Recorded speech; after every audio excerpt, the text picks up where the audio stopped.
Very good morning to all of you.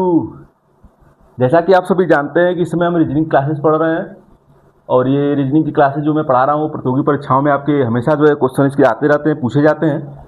उसी के चरण में एक नया क्वेश्चन, एक नए तरीके का क्वेश्चन मैं आप सभी के बीच एक बार पुनः लेके आया हूँ। उम्मीद कर रहा हूँ कि आप सभी जहाँ भी होंगे खुश होंगे, प्रसन्न होंगे, अपने जीवन में सफलता की तरफ अग्रसर होंगे और जो मैं क्लासेस पढ़ा रहा हूँ आपको बेहद पसंद आ रही होगी। अब उसी के चरण में आज क्वेश्चन नंबर पहला है। अब मैं आप क्लासेस शुरू कर रहा हूँ। अब आप जो उम्मीद है आप सभी मेरा जो है अत्यधिक सपोर्ट करेंगे।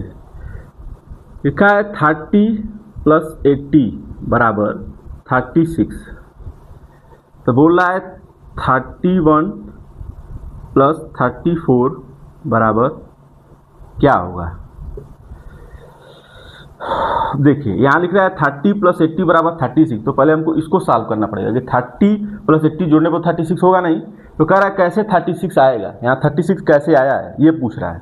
देखिए यहाँ पर 30 में 3 + 0 + 1 + 8, इसको क्या करेंगे हम जोड़ देंगे। तो यहाँ पर 8 9 10 11 12 क्या हो गया, 12 हो गया। और इसी 12 में जो है क्या करेंगे हम जो है 3 का गुणा कर देंगे तो ये क्या हो जाएगा 36 हो जाएगा। ये देखिए 36 आ गया। कैसे आया, सारी संख्याओं को एक एक करके सिंगल डिजिट में लाएंगे, फिर सिंगल डिजिट में लाकर उसको सबको जोड़ेंगे। जोड़ने पे यहाँ 12 आता है, 12 का में क्या करेंगे हम 3 गुना कर देंगे। उसी तरीके से इसको भी करेंगे हम। तो यहाँ पर 3 + 1 + 3 + 4, तो जोड़ने पे क्या आ रहा है 3 1 4 और 4 4 8 9 10 11, यहाँ हो जाएगा 11। और 11 में हम जो है प्लस गुणे 3 कर देंगे तो क्या हो जाएगा 33 हो जाएगा। क्या हो जाएगा 33। ये जो है गुणे 3 कर रहे हैं यहाँ पे हम, ये गुणे 3 यहाँ किए हैं और यहाँ पर भी जो हम गुणे 3 किए हैं ये क्या है, ये कॉमन है।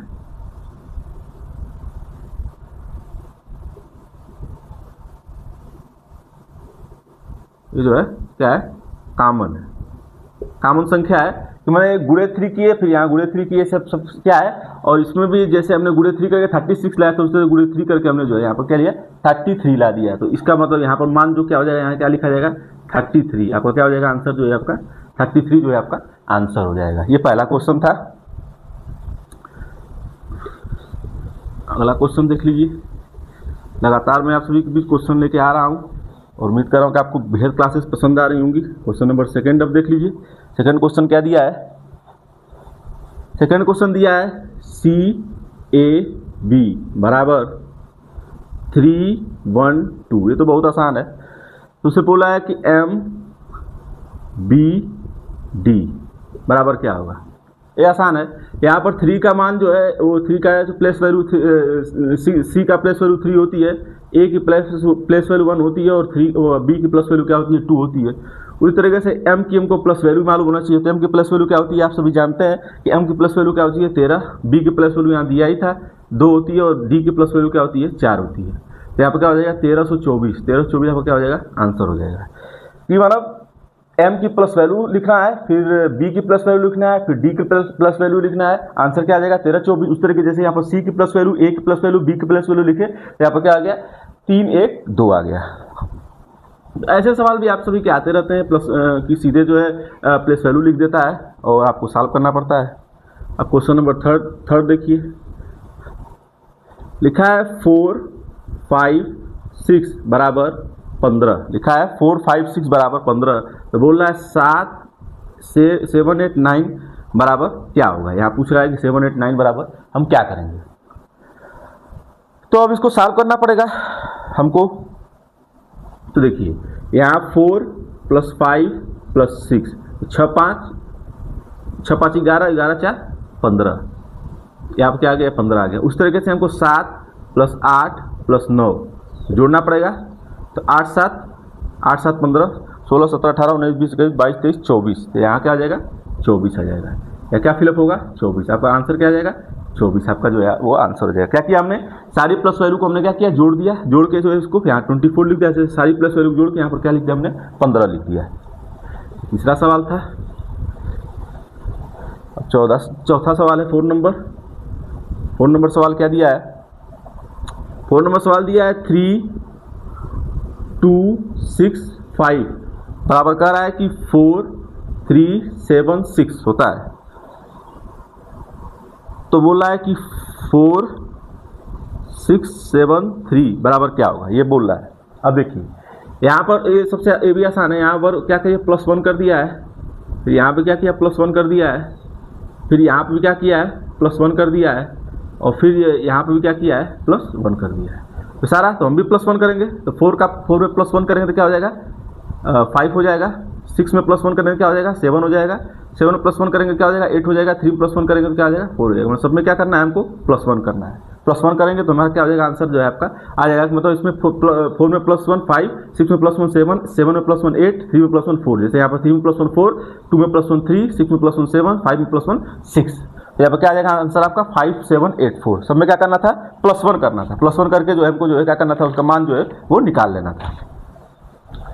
अगला सवाल देखिए, ऐसे आपकी प्रतियोगी परीक्षाओं में सवाल जो है पूछे जाते हैं, आते रहते हैं, तो आप सभी को मालूम होना चाहिए। अब देखिए बोला है कि 8, अगला क्वेश्चन दिया है, नेक्स्ट क्वेश्चन है, बोला है कि 8 बज के, बोला है कि 8, ये क्वेश्चन है 5 नंबर 5वां क्वेश्चन है, बोला है कि 8:30 पर कितने डिग्री का कोण बनेगा। पूछ रहा है कि 8:30 पर कितने डिग्री का कोण बनेगा, ये क्वेश्चन है। तो देखिए इसका अब इसका जो क्या होता है कि जो रूल होता है वो होता है थीटा बराबर 30h माइनस 11m/2, ये जो है इसका रूल होता है। देखिए अब इसमें जो ये m होता है और ये क्या होता है सॉरी ये जो है h होता है और ये क्या होता है m होता है। अब उसी में हम इस मान को रख लेंगे कि कितने डिग्री कोण पड़ेगा, तो 30 और फिर h जो है ये तो कुछ नहीं रहता तो हम गुणे मानते हैं, तो यहाँ 8 कर लेंगे -11 और यहाँ पर क्या आ जाएगा 30/2 हो जाएगा। ये जो है इसका मान हो गया।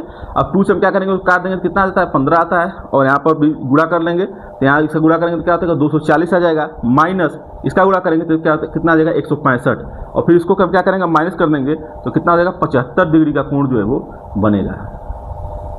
75 डिग्री का कोण क्या होगा बनेगा। मतलब कोण निकालने का सबसे अच्छा तरीका है कि मिनट में कितने डिग्री का कोण पड़ेगा, तो हमको इस फार्मूले के अंतर्गत जो निकालना पड़ता है। फार्मूला क्या है कि थीटा बराबर 30h माइनस 11m/2, एस जो है क्या होता है 8 है और यहाँ पर 30 क्या है मिनट है, तो एच के स्थान पर 8 लिख दिया मैंने और मिनट के स्थान पर 30, इसको करके 240 माइनस 165, फिर इसको क्या कर दिया हमने जो है माइनस कर दिया तो कितना हो गया 75 डिग्री का कोण जो है बना। मतलब इसके दोनों के बीच कितने डिग्री का कोण बनेगा 75 डिग्री, और ये क्या हो जाएगा आपका आंसर हो जाएगा। ये क्या हो जाएगा आपका आंसर हो जाएगा।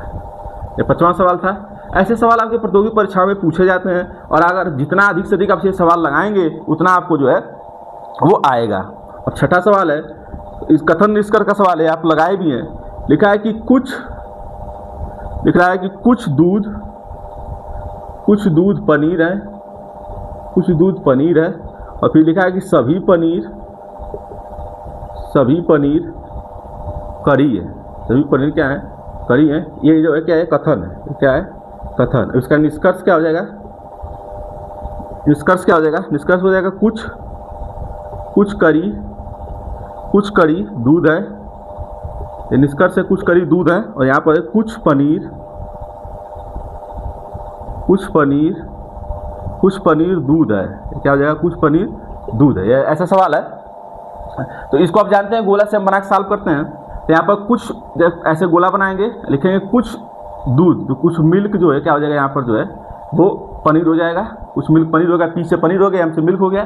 सभी पनीर करी है तो सभी पनीर जो है क्या हो जाएगा यहाँ पर जो है ये करी हो जाएगा। सभी पनीर क्या हो गया करी हो गया, सी से करी हो गया। अब यहाँ पर ये बन गया, मतलब क्या कहते हैं कि ये जो है इसके अनुसार हम कथन के अनुसार ये जो है बना दिए डायग्राम। अब यहाँ पर लिखें कुछ करी दूध है, तो कुछ ये सी से करी है, कुछ करी मिल्क है, यस बिल्कुल सही बात। लिखा है कुछ पनीर दूध है, कुछ पनीर मिल्क है, बिल्कुल सही बात। कुछ पनीर का जो कुछ भाग है मिल्क से सटा हुआ है, करी का कुछ भाग जो है मिल्क से सटा हुआ है, इसका मतलब दोनों क्या हो जाएगा आपका सही हो जाएगा। तो इस तरह के कथन निष्कर्ष के सवाल भी आपके आते रहते हैं।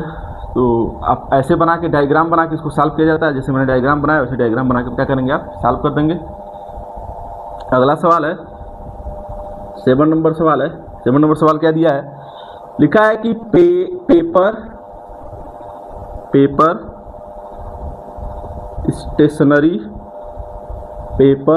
स्टेशनरी और इंक इसका सही डायग्राम क्या होगा, पूछ रहा है पेपर स्टेशनरी और इंक का जो है वो सबसे अच्छा संबंध क्या होगा। तो संबंध मतलब डायग्राम के अंदर का सबसे अच्छा संबंध क्या होगा। देखिए स्टेशनरी जो होती है वहाँ पर ये सारी चीज़ें मिलती हैं, पेपर और इंक। स्टेशनरी की दुकान पर जब आप जाएंगे तो ये पेपर और इंक आपको क्या होगा, वहाँ पर मिलता है। तो क्या करते हैं, यहाँ पर सबसे पहले हम स्टेशनरी इसको कर देंगे, क्या हो जाएगा, ये जो है क्या हो गया, स्टेशनरी हो गया। मतलब ये जो है स्टेशनरी क्या है, दुकान है, ये क्या है, स्टेशनरी की दुकान है। और इसके अंदर जो है यहाँ पर पेपर हो जाएगा और फिर इसी के अंदर क्या हो जाएगा, इंक हो जाएगा। दोनों सामान जो है आपको इसी दुकान पर क्या होते हैं, मिलते हैं। तो सबसे अच्छा संबंध यही हुआ कि मैंने पेपर स्टेशनरी और इंक का सबसे अच्छा संबंध, अगर ये आपका क्या हो जाएगा, आंसर हो जाएगा कि सबसे अच्छा संबंध क्या होगा, स्टेशनरी की दुकान है, उसके अंदर पेपर और इंक दोनों क्या होते हैं, वो मिलते हैं। तो ऐसे इस तरीके के सवाल जो है आपको ऐसे जो है क्या करना पड़ता है, सॉल्व करना पड़ता है। ये क्वेश्चन नंबर जो है वो 7 जो है हमने जो है आपको